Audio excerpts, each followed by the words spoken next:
You ever look at a huge company and just wonder, how on earth do they keep track of every single penny coming in and going out? Well, the secret isn't some complicated magic trick. It's actually a language, the language of business. And today, we're going to learn its most basic, most important words. Think about the daily life of any business, big or small. It's this constant buzz of activity, right?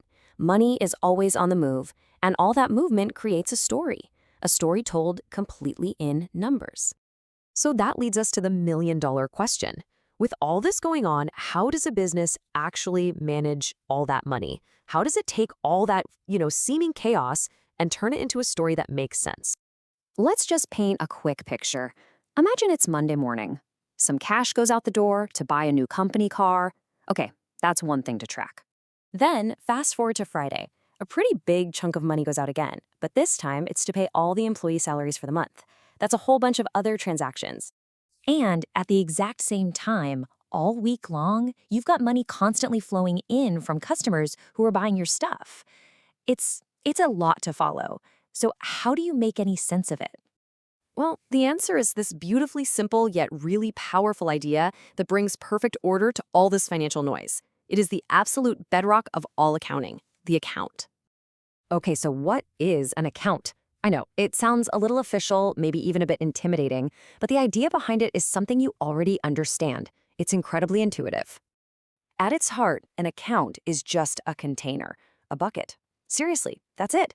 It's just a specific, named spot where you gather up and record all the financial transactions that are the same type. It's all about grouping similar things together. So check it out. Every time cash comes in or goes out, no matter the reason, it gets dropped into one bucket. We call it the cash account. And every single transaction that has to do with the company's cars, buying one, fueling one up, selling one, it all goes into a totally different bucket, the cars account. It's just a crazy simple but powerful way to stay organized. Okay, so you've got all these different buckets, but you can't just have them lying around everywhere, right? You need a system, and luckily, accountants figured out that every single bucket, no matter what's in it, can be sorted into one of just three main categories. Yep, that's it.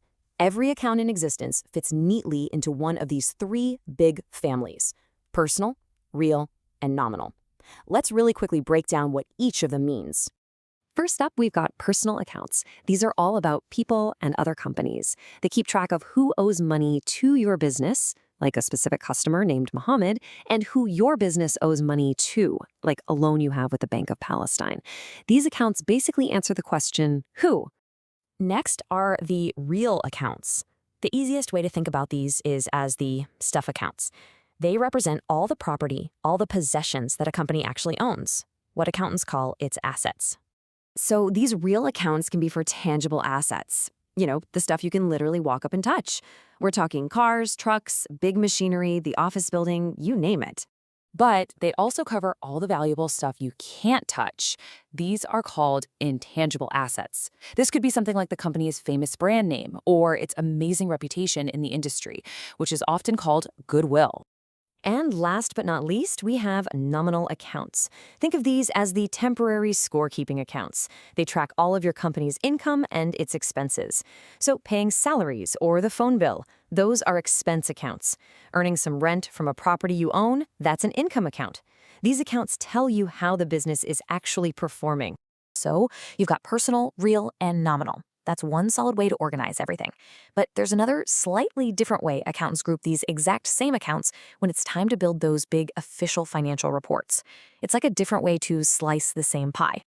Yeah, when it comes time to build financial statements, you'll hear accountants talk about 5 key categories: assets, liabilities, equity, income, and expenses. Now, this might sound like a whole new set of rules, but I promise it's just a different way of looking at the very same information we just talked about. Here's how it all connects. It's pretty straightforward. Those real accounts, the stuff the company owns, well, those become its assets. The personal accounts, who owes what to whom, they become either assets or liabilities. And the nominal accounts, they line up perfectly with income and expenses. See, it's just 2 different lenses for looking at the exact same financial reality. Okay, so that's all the theory, but what does this actually look like in the real world? When a company is in the thick of it, doing its books. Let's see how this whole system comes to life. This right here, this is a chart of accounts from a real piece of accounting software. This is the master list. It's the command center for every single account, every single bucket that this company uses to organize its money. You can see there are specific accounts for cash, for buildings, for every little thing. This is the system in action. And this is the really crucial takeaway. Understanding these accounts, it isn't just one part of accounting. It is step one. It's the absolute foundation of the entire accounting cycle.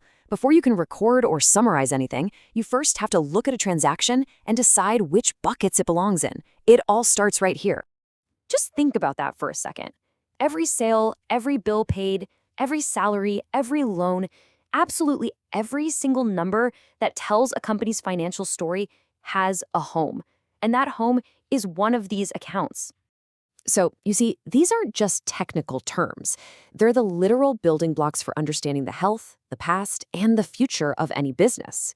So, I guess the question I'll leave you with is, now that you know the building blocks, what financial story do you want to understand, or maybe even tell?